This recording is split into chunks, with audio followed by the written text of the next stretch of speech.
We're continuing the series on the 12 tribes of Israel. We mentioned how Rachel's children went into the area of Scandinavia, and that some of the other tribes would be with Rachel's children because they were among her concubines.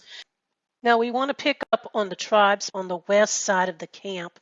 That would be Ephraim, Manesseh, and Benjamin.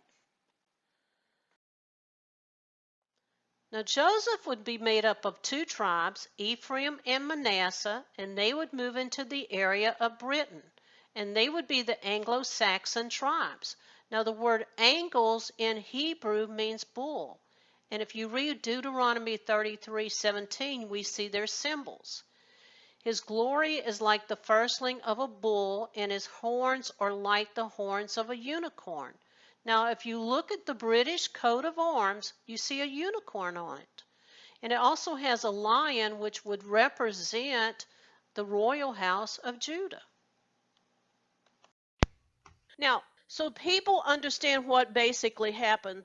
It looks like that the children of Rachel, which would have been Joseph's children, and it would have also been Benjamin, when the Israelite tribes came into Scythia, into the area, they kind of split off separately and went up into Norway and Sweden and that area. And that's why so many of these historians want to say that these people came out of the Scandinavian countries. But history records that they were in Oslo, Norway, and they migrated. It took them 2 days. They migrated down into the top of Germany. And that whole area around the top of Germany, the ancient name was Chasewee. And it also today is known as Saxony, or back in that time it also was called Saxony. At that time, they were called the Suebi people, and that's S-U-E-B-I, Suebi. It's what they were referred to when they were in Germany. And the word Suebi means one's own people. They kept connecting themselves to God. And the historian Alfred the Great, who actually was the king of England during the 8th century, said the Angles came from the island near Norway. And he says, Alfred states this, on these islands dwelled the Angles before they came hither. Now he's telling us that he knows that they came out of Norway, and so they, now Bede, who was another historian, wrote that the Angles split up, founded the kingdom of Northumbria, which is in eastern part of England. Okay, so the Angles came in, according to Bede, and they settled on the eastern part of England. And I'm going to read this scripture for us, and that is Jeremiah 31:18. It said, and I surely heard Ephraim bemoaning himself thus, thou hast chastened me, and I am chastened as a bullock. Now the word bullock is interesting there because that's the Hebrew word A-E-G-E-L. It's the same word as the word angles. Yep. It's pronounced the same. It is the same word. So it's talking about, I am chastened as a bullock. Yes. Now both these tribes would go into England, and then they would go into America. Now remember, Ephraim would always be the dominant tribe. It would be the lead tribe. It talks about the 4 faces.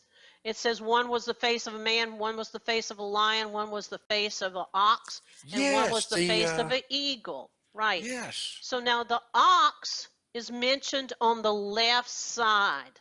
Now let's read Isaiah 49 verse 12. Now it says, behold, these shall come from far and low, and from the north and from the west, and these from the land of Simum. Now the land of Simum is Australia. Isaiah 49:12 says they would first move north, and then they would move where? West. So they moved from the land of Israel. If you go north, you go to Scythia, above the Black Sea. That's where they lived. And then they moved west into where? First Europe, Western Europe, and then they moved into Britain, which was still west, right? Yes. And then they moved into America, which was west. In history, what was one of the things that they kept saying? Go west, young man, go west. Do you remember that quote? Of course. And they went as far as they could, and that was to the Pacific Ocean, and then they stopped. Let's go ahead and read one other verse, which I think is really critical, and that's Hosea 12, verse 1. Ephraim feedeth on wind, and followeth after the east wind. That talks about they follow the east wind. Well, the east wind goes west. Now, the word British means covenant people, and Ish means people, and Brit means covenant.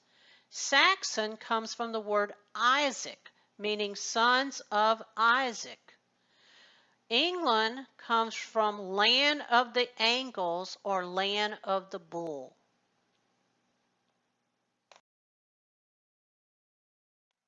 Now, the tribe of Benjamin can be found in the area of Norway. They would be the Vikings in history.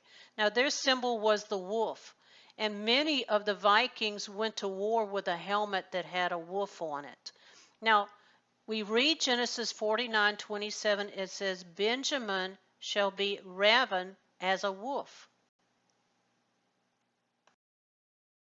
Now, let's just talk a second about the symbol, which is the wolf. There's a wolf on the coat of arms for Norway. Now, my question is, why would they have a wolf? Because each one of these tribes were given a symbol. Benjamin's symbol was the wolf. Godfrey de Bonham had a wolf on his helmet. He was one of the Benjaminites. He went to war in Jerusalem. The Normans used the wolf as their symbol. As the Vikings, the leader, Rollo, had a wolf on his helmet. And you see many others. So you see that the wolf has been a part of the history of Benjamin and the Danes throughout history. And it's interesting that William the Conqueror was another one who wore the symbol of the wolf. We covered Ephraim and Manasseh, and we know that those were the two children of Jacob and Rachel. Now, Rachel's other child was Benjamin, but Benjamin was the youngest son of Rachel. Now, remember that at one point, the tribes of Israel that were in Scythia split in half, and Rachel's children went to Scandinavia. They settled in Norway, Sweden, and Denmark. Now, many of these people stayed behind in the area of Norway. Now, after the dispersion, many of the people from the tribe of Benjamin did travel north with the other 10 tribes. Now, let's pick up and talk about Judges 20, and that's really an important story about Benjamin. This is the story about the concubine who was killed by a group of homosexuals in the land of Benjamin. Really, Benjamin refused to turn over the perpetrators. One of the things that I want to bring out with this story is the strength of Benjamin. Now, they were mighty warriors. The tribes together all had outnumbered Benjamin. So there was like 400,000 Israelites and only 26,000 of the tribe of Benjamin.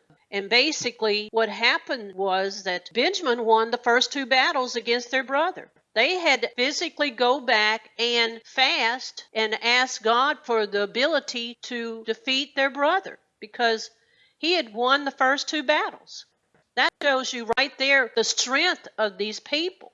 Now the Vikings were known for their ability as mighty warriors. In around the 700s and the 800s, Charlemagne came to power in France. Charlemagne went out first and tried to make a truce with the kings in the Scandinavian countries and Norway, and Charlemagne reneged on that agreement and went in and killed 3,000 of the Saxons that were in the area of Scandinavia. And he went and burnt down their sacred tree. He destroyed and chopped down their sacred tree. Now, I will tell you, each one of these tribes understood that they were to carry and make a monument. Wherever they went, they made a monument to God. And when Charlemagne came in and chopped that tree down, that's when the Vikings began their raids.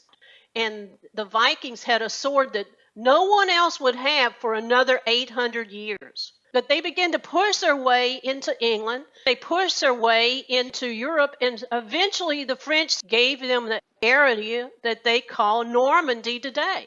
And they said that they went into England and they just adopted the Celtic church. They didn't have any trouble with the Celtic church. These people were not what we think they are as pagans and heathens, which we are told so much of the time. Now, I just want to mention a few historical facts about the Normans, because the Normans, they had the tribe of Dan with them, but they were primarily the tribe of Benjamin.